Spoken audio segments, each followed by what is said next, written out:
بسم اللہ الرحمن الرحیم۔ السلام علیکم۔ اس ویڈیو میں ہم کتاب احیاء العلوم جلد نمبر 3 یعنی بک نمبر 3 کو آگے کنٹینیو کریں گے۔ اس سے پہلے اگر آپ نے سبسکرائب نہیں کیا تو سبسکرائب کر لیں اور بیل آئیکن پریس کر دیں۔ تو شروع کرتے ہیں۔ عمل کے ذریعے حب جاہ کا علاج۔ عمل کے ذریعے علاج کی صورت یہ ہے کہ انسان لوگوں کے دلوں سے اپنی جاہ ظاہر کرنے کے لیے ایسے کام کرے جس پر لوگ اسے ملامت کریں، حتیٰ کہ اس طرح وہ لوگوں کی نظروں میں گر جائے اور اس کے اندر مقبولیت کی لذت کا احساس ختم ہو جائے، گمنامی اور مخلوق کے دھتکار دینے کو پسند کرے اور اللہ عز و جل کے ہاں مقبول ہونے کو کافی سمجھے۔ یہی طریقہ فرقہ ملامتیہ کا ہے، کیونکہ وہ لوگ گناہوں کا ارتکاب اس لیے کرتے ہیں کہ لوگوں کی نظروں سے گر جائیں اور جاہ و منصب کی آفت سے محفوظ رہیں، لیکن یہ طریقہ دین کے پیشوا کے لیے جائز نہیں، ورنہ لوگوں کے دلوں میں دین کی توہین بیٹھ جائے گی، اور عام آدمی کے لیے بھی جائز نہیں کہ ایسے کسی فعل کی طرف بڑھے جس سے دین کی تحقیر ہوتی ہو، بلکہ وہ ایسے جائز امور کرے جو لوگوں کے نزدیک اس کا مرتبہ گھٹا دیں، جیسا کہ منقول ہے کہ کسی بادشاہ نے ایک زاہد یعنی دنیا سے کنارہ کش شخص کے پاس جانے کا ارادہ کیا۔ جب زاہد کو بادشاہ کے قریب پہنچنے کا علم ہوا تو اس نے کھانا اور ساگ منگوایا اور حدیثوں کی طرح بڑے بڑے لقمے کھانے لگا۔ جب بادشاہ نے اسے اس حال میں دیکھا تو بادشاہ کی نظر میں اس کی کوئی وقت نہ رہی اور چلا گیا۔ زاہد نے اس کے جانے پر کہا، شکر ہے خدا کا جس نے تجھے مجھ سے پھیر دیا۔ اسی طرح ایک درویش نے ایسے پیالے میں پانی پیا جس کا رنگ شراب کا سا تھا تاکہ لوگ سمجھیں اس نے شراب پی ہے اور وہ لوگوں کی نگاہوں میں گر جائے۔ با اعتبار فقہ اس کے جائز ہونے میں کلام ہے، لیکن درویش لوگ بعض اوقات اپنے نفس کا علاج اس چیز کے ذریعے کرتے ہیں۔ مفتی جن کے جائز ہونے کا فتویٰ نہیں دیتا، کیونکہ وہ سمجھتے ہیں کہ اب ہمارے دلوں کا علاج اسی میں ہے، پھر جو کمی زیادتی ہوتی ہے اس کا تدارک کر لیتے ہیں۔ عام آدمی کے لیے یہ کسی صورت جائز نہیں ہے۔ جیسا کہ ایک درویش کے بارے میں منقول ہے، لوگوں میں ان کا زہد و تقوی مشہور ہو گیا اور لوگ برکت کے لیے ان کے پاس آنے لگے۔ لہذا ایک دن وہ درویش ایک حمام میں داخل ہوئے اور کسی اور کے کپڑے پہن کر باہر آ کر راستے میں کھڑے ہو گئے۔ لوگوں نے ان کو پہچان لیا اور پکڑ کر مارنا شروع کر دیا، کپڑے چھین لیے اور چور چور کہتے ہوئے درویش کو وہیں چھوڑ کر چلے گئے۔ جاہ و منصب کی محبت کو ختم کرنے کا بہترین طریقہ یہ ہے کہ لوگوں کو چھوڑ دے اور ایسی جگہ چلا جائے جہاں اسے کوئی نہ جانتا ہو، کیونکہ جو شخص اپنے شہر میں مشہور ہو پھر وہ وہیں اپنے گھر میں گوشہ نشیں ہو جائے تو شہرت کی چاہت ختم نہ ہوگی، بلکہ گوشہ نشینی کے سبب لوگوں کے دل میں اس کی محبت مزید بڑھ جائے گی اور وہ یہ گمان کرے گا کہ میں تو اس کا خواہش مند نہیں ہوں، حالانکہ یہ دھوکہ ہے۔ اس کا نفس محض اس لیے پرسکون ہو گیا ہے کہ اسے اپنا مقصود مل گیا، اور اگر لوگ اس کے بارے میں اپنا اعتقاد بدل دیں، اس کی مذمت کریں یا کوئی ایسا کام اس کی طرف منسوب کر دیں جو اس کی شان کے لائق نہ ہو، تو اس کا نفس غمگین ہو جائے گا اور تکلیف محسوس کرے گا۔ ہو سکتا ہے ایسی صورت میں لوگوں کے دلوں سے غبار دور کرنے کے لیے کوئی ہیلا بہانہ کرے، بلکہ عین ممکن ہے بغیر پرواہ کیے اس سلسلے میں جھوٹ و فریب کا سہارا لے، تو ایسی صورت میں یہ بات واضح ہو جائے گی کہ اب بھی وہ جاہ و منصب کو پسند کرتا ہے، اور جاہ و منصب کی چاہت رکھنے والا مال کی محبت رکھنے والے کی طرح ہے، بلکہ اس سے بھی برا ہے، کیونکہ جاہ و منصب کا وبال مال کے وبال سے زیادہ ہے۔ نیز یہ ممکن نہیں کہ لوگوں سے طمع بھی رکھے اور ان کے دلوں میں مقام کی خواہش بھی نہ ہو۔ البتہ جب اپنے ہاتھ سے روزی کمائے یا کسی اور طریقے سے روزی حاصل کرے اور لوگوں سے اس کی طمع بالکل ختم ہو جائے تو اس وقت لوگ اس کی نظر میں کمتر ہو جائیں گے اور اسے کوئی پرواہ نہ ہوگی کہ لوگوں کے دلوں میں اس کی جگہ ہے یا نہیں، جس طرح وہ اس بات کی پرواہ نہیں کرتا کہ دور مشرق کے کنارے پر رہنے والوں کے دلوں میں کیا ہے اور کیا نہیں، کیونکہ یہ ان کو دیکھ سکتا ہے، نہ ان سے کوئی لالچ رکھتا ہے۔ لوگوں سے طمع صرف قناعت ہی کے ذریعے ختم ہو سکتی ہے، لہذا جو قناعت اختیار کرتا ہے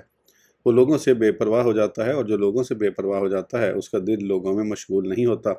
اور جاہ و منصب کی اس کے نزدیک کوئی حیثیت نہیں رہتی۔ مختصر یہ ہے کہ جاہ کی چاہت اسی صورت میں ختم ہو سکتی ہے جب آدمی قناعت اختیار کرے اور لوگوں سے طمع کرنا چھوڑ دے، اور اس سلسلے میں ان احادیث و روایات سے مدد حاصل کرے جو جاہ و منصب کی مذمت اور گمنامی و بے وقت ہونے کی فضیلت میں وارد ہوئی ہیں۔ بزرگان دین سے منقول ہے، مومن قلت، ذلت یا علت یعنی بیماری سے خالی نہیں ہوتا، لہذا آدمی بزرگان دین کے احوال میں نظر کرے کہ وہ ظاہری عزت کے مقابلے میں بے وقت ہونا پسند کرتے تھے اور ثواب آخرت میں رغبت رکھتے تھے، رضی اللہ عنہم اجمعین، اللہ عز و جل ان سب سے راضی ہو۔ 10ویں فصل، مدح کو پسند کرنے اور مذمت کو ناپسند کرنے کے اسباب کا علاج۔ اکثر لوگ مخلوق کی مذمت کے خوف اور ان کی مدح کی چاہت کے سبب ہلاک ہوئے، ان کی حرکات مذمت کے خوف سے ڈرتے ہوئے اور مدح کی چاہت کرتے ہوئے لوگوں کی مرضی کی موافق رہیں، اور یہ چیز ان کی ہلاکت کا سبب بنی۔ لہذا اس کا علاج ضروری ہے، اور اس کا طریقہ یہ ہے کہ ان اسباب پر غور و فکر کرے جن کے سبب تعریف محبوب اور مذمت ناپسند ہوتی ہے۔ پہلے سبب کا علاج۔ پہلا سبب یعنی تعریف کرنے والے کی تعریف کے سبب خود کو باکمال سمجھنا۔ اس صورت میں تمہارا طریقہ یہ ہونا چاہیے کہ تم اپنی عقل کی طرف رجوع کرو اور اپنے آپ سے کہو یہ صفت جس کی وجہ سے تیری تعریف کی گئی ہے تجھ میں پائی جاتی ہے یا نہیں۔ اگر پائی جاتی ہے تو پھر یا تو ایسی صفت ہوگی جس کے سبب تم واقعی تعریف کے مستحق ہو جیسے علم اور تقوی، یا پھر ایسی صفت ہوگی جس کے سبب تم تعریف کے مستحق نہیں ہو جیسے دنیاوی عہدہ، جاہ و منزلت اور مال دنیا وغیرہ۔ اب اگر وہ صرف دنیاوی ساز و سامان ہے تو اس کی وجہ سے خوش ہونا اس سوکھی گھاس کی طرح ہے جسے عنقریب ہوائیں اڑا لے جائیں گی، اور یہ بات کم عقلی کی نشانی ہے، کیونکہ جو عقل مند ہوتا ہے وہ یوں کہتا ہے جیسا کہ متنبی نے اپنے شعر میں کہا، میرے نزدیک سب سے زیادہ غم اس خوشی میں ہے جس کے جلد ختم ہو جانے کا یقین ہے۔ لہذا انسان کے لیے دنیاوی سامان پر خوشی کا اظہار کرنا مناسب نہیں، اور اگر اس پر خوشی کا اظہار کرے بھی تو تعریف کرنے والے کی تعریف کرنے کے سبب نہیں بلکہ اس کے موجود ہونے پر خوشی کا اظہار کرے، اس لیے کہ تعریف سامان کے وجود کا سبب نہیں۔ اگر ایسی صفت تم میں پائی جاتی ہے جس کے سبب تم تعریف کے مستحق ہو، مثلا علم اور تقوی، تو اس کے سبب کی جانے والی تعریف پر بھی خوش نہیں ہونا چاہیے، کیونکہ انجام کی خبر معلوم نہیں کہ کیا ہوگا۔ البتہ علم و تقوی کی صورت میں اس بات کی خوشی ضرور ہوتی ہے کہ یہ صفت اللہ عز و جل سے قریب کرنے والی ہے، مگر پھر بھی خاتمے کا خوف باقی ہے، اور جسے برے خاتمے کا خوف ہو وہ دنیا کی ہر خوشی سے منہ پھیر لیتا ہے، بلکہ دنیا تو خوشی اور سرور کا نہیں غموں کا گھر ہے۔ پھر بھی تم اگر حسن خاتمہ کی امید کے لیے دنیا میں خوش رہتے ہو تو بہتر ہے کہ تمہاری خوشی اللہ عز و جل کے فضل کے سبب ہو، تعریف کرنے والے کی تعریف کے سبب نہ ہو، کیونکہ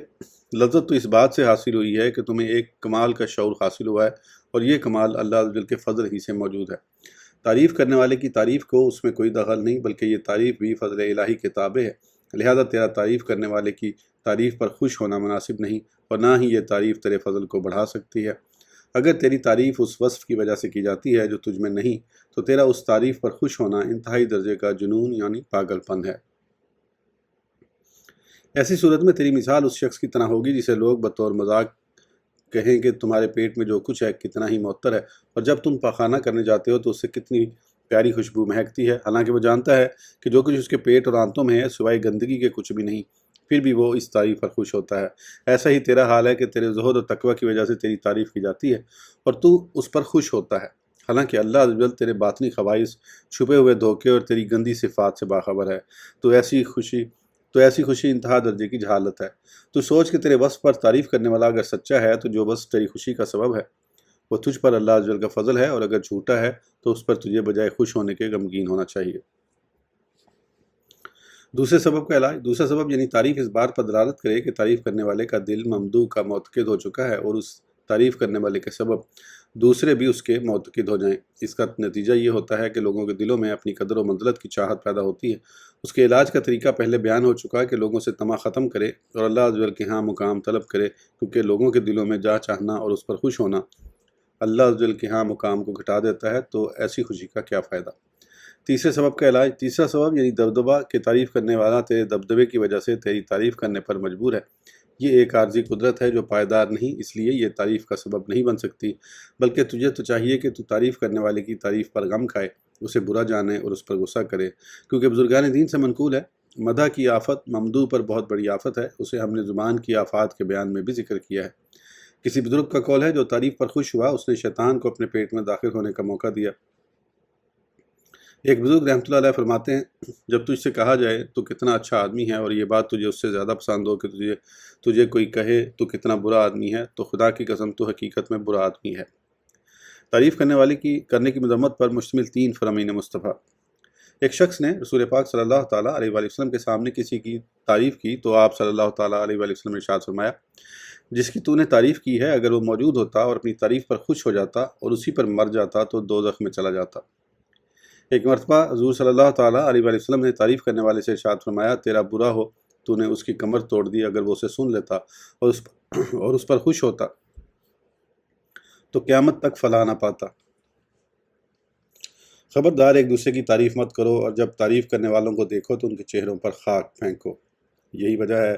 کہ صحابہ کرام تعریف سے، اس کے وبال سے اور اس کے سبب دل میں پیدا ہونے والے لطف و سرور سے بہت خوف رکھتے تھے، یہاں تک کہ خلفائے راشدین رضی اللہ تعالیٰ عنہ میں سے ایک کے متعلق آتا ہے کہ انہوں نے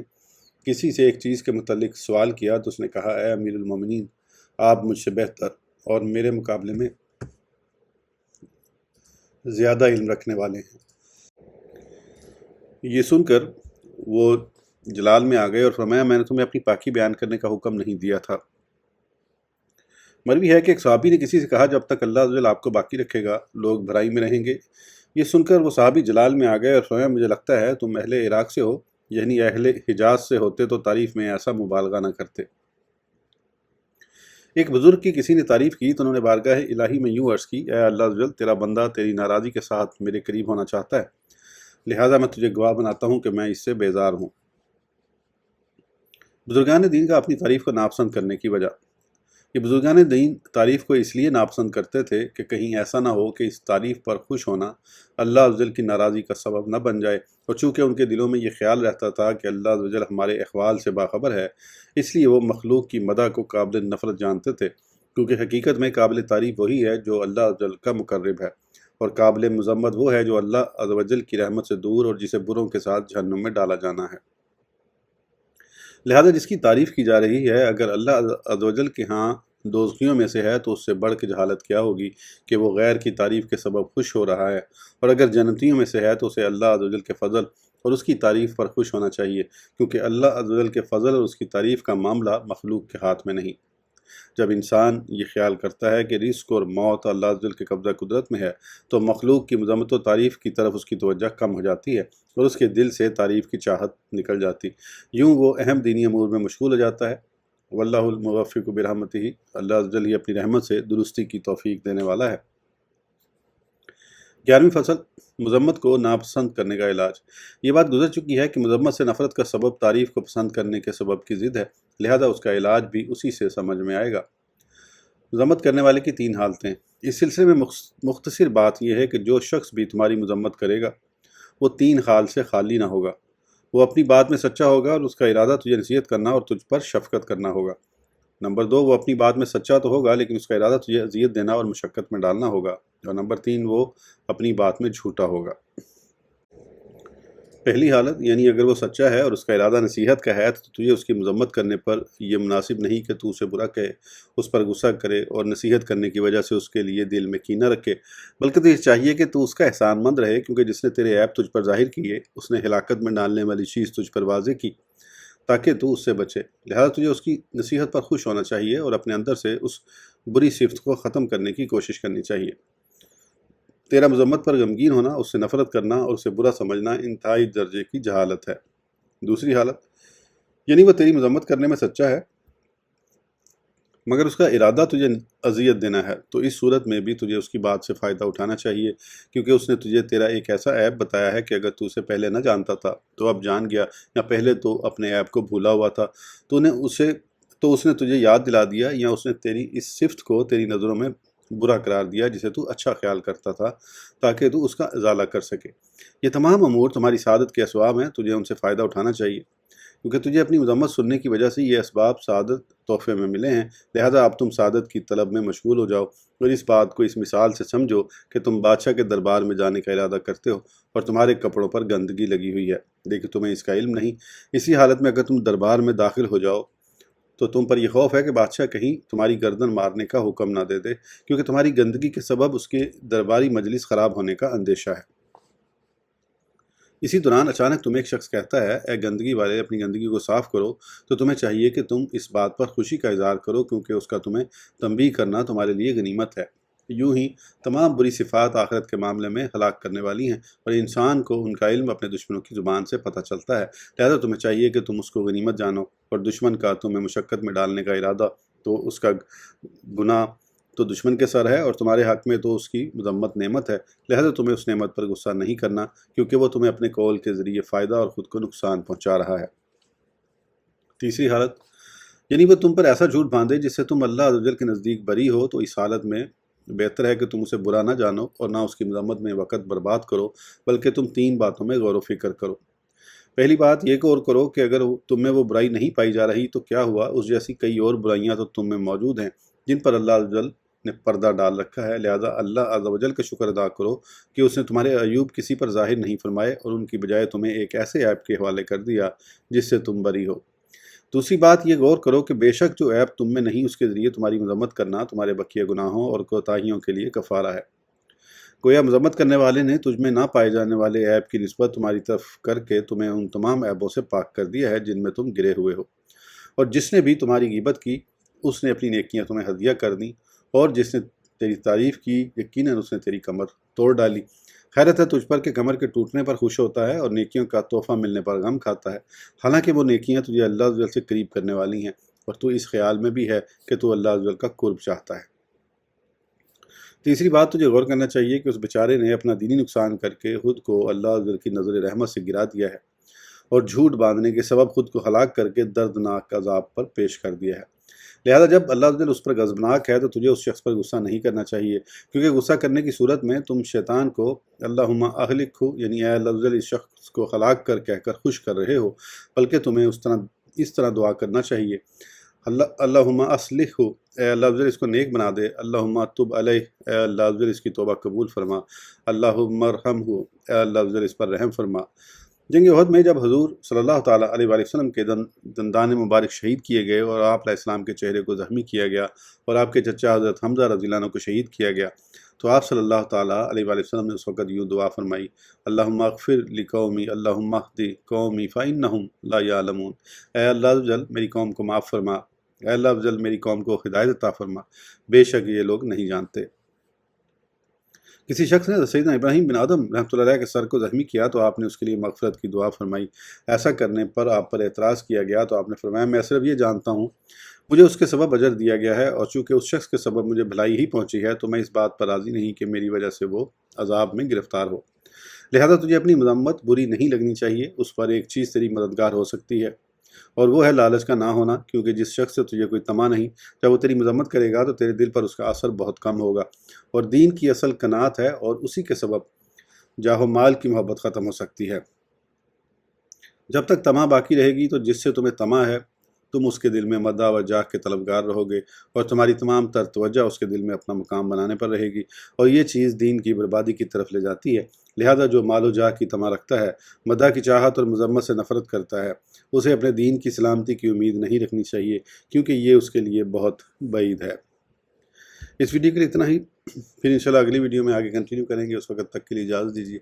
سبسکرائب کرنا نہ بھولیں۔ اللہ حافظ۔